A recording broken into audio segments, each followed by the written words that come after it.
Coming up in today's video, we're talking about a major controversy surrounding WWE WrestleMania and the way they're conducting business. Also, a TNA star possibly forced to retire. And we are going to talk about the horrendous botch on WWE SmackDown. It's all coming up right here on TAS.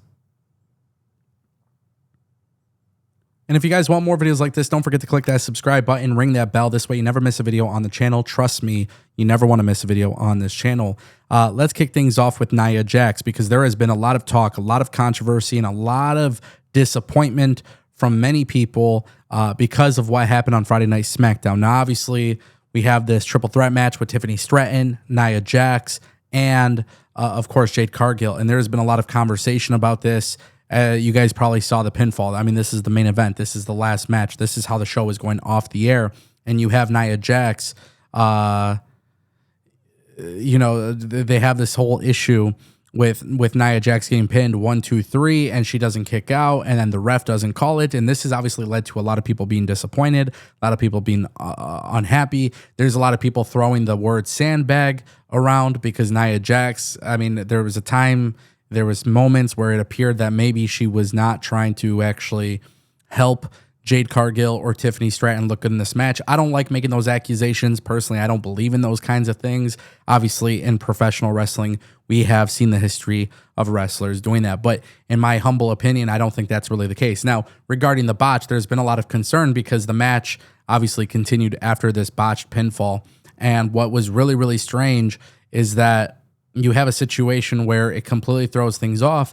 But there was something that Vince McMahon used to do, and Vince McMahon's belief during his time in professional wrestling was that if the ref makes a mistake or somebody doesn't kick out in time, it follows, right? The result is the result, and that's it.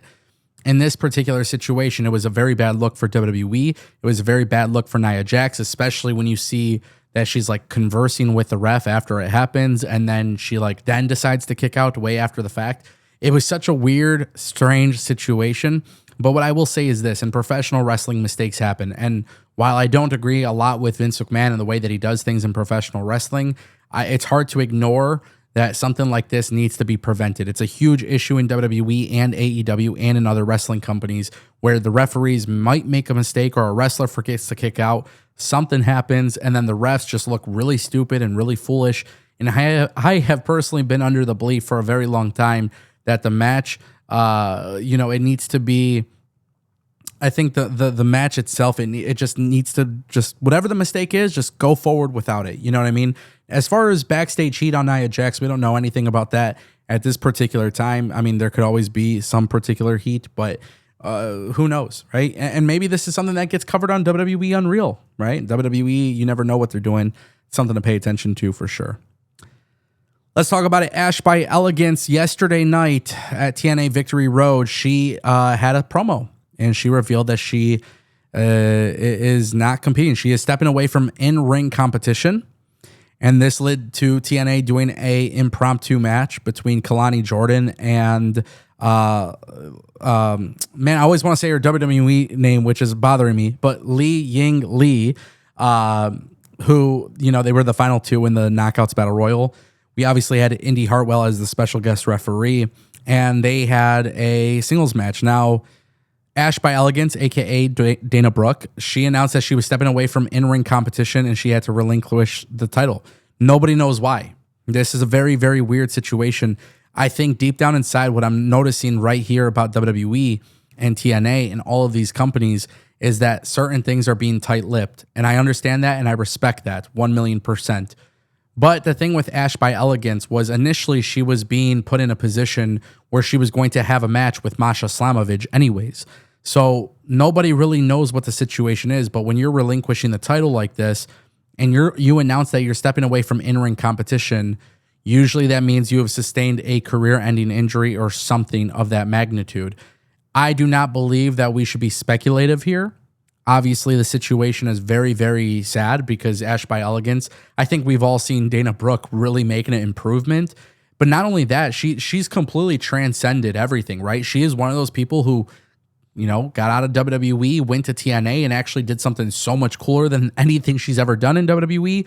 Then she gets rewarded with the belt, and she shocked the world there. And When you see somebody's hard work and determination lead to some great success, it's kind of like a good feeling. It's a positive feeling. And the Elegance brand has been actually very fun to watch in TNA. So to see that, she might be forced to retire at this point, that's kind of the word going around. I mean, she's not really sugarcoating it. She's stepping away from in-ring competition. I just hope everything is good. You know what I mean? Like I said, there's a lot of people speculating things out there. I don't want to speculate. I don't think that's fair. But I do genuinely feel as if it's just a shitty situation. It's an outcome that I personally do not like to see at all, especially because I feel like she's really been given a chance to do some cool stuff. And personally speaking, when I see something like this happen, it's hard for your heart not to break. You know what I mean? Like it's a shitty thing, man. And obviously with TNA, Kalani Jordan ended up winning the belt, and great for her. Obviously, a TNA talent losing to WWE talent for the belt. I mean, it just kind of helps further the invasion angle. But what's the situation here long term? Obviously, the invasion angle is going to be cool. Clearly, they got some stuff in the works. That's probably the best decision you can make sort of last minute. But, what was TNA going to do with Masha Slamovich and Ash by Elegance, considering this news? That's something we don't really know. Let's talk about it, guys. There is some major controversy surrounding WrestleMania, WWE Indianapolis. We got that big announcement in 2024 that Indianapolis had reached that agreement with WWE. It included a Royal Rumble, a SummerSlam, and a WrestleMania. And despite WWE's previous commitment, we actually have no clear date for a WrestleMania in Indianapolis, nor do we have one for New Orleans. According to Fightful Select, close to the deal, basically the timeline is a mystery. They've come out and said that insiders are saying they have no idea. WWE has not offered any sort of clue as to what's happening here, but Indianapolis, New Orleans not getting the WrestleMania they were promised. It's obviously very controversial because they've largely been outbid. But this is a problem. I'm not going to lie to you guys. This is a very big problem for WWE making major announcements and these deals, right? Hey, we have a deal with Indianapolis and we're going to give you guys these events. And then you're going to get a future WrestleMania. And then WWE announces WrestleMania 43 in Saudi Arabia. Obviously, they're paying a lot of money for it, and they're going to outbid Indianapolis and New Orleans and some of these other cities. But the problem that I'm starting to really see is that WWE might be getting too ahead of themselves here. It's a very controversial decision. You are clearly pissing off officials. And honestly, if I were Tony Khan, if I were AEW, I would go to some of these cities and say, hey, hold on. We'll give you a big event. We'll give you a big pay-per-view. And try to forge some of those relationships that WWE could be breaking. This is a really shitty thing, man. I don't think people realize how big of a deal it actually is, but it is a big deal. And I think if WWE were, in fact, smart, WWE would stop doing that, because you're announcing things, then you're kind of going back on your word. It's really not that cool of a thing to do. It's pretty bad business. And it's obviously being met with a lot of outrage online. And this is the one time where I feel like WWE actually deserves that for sure.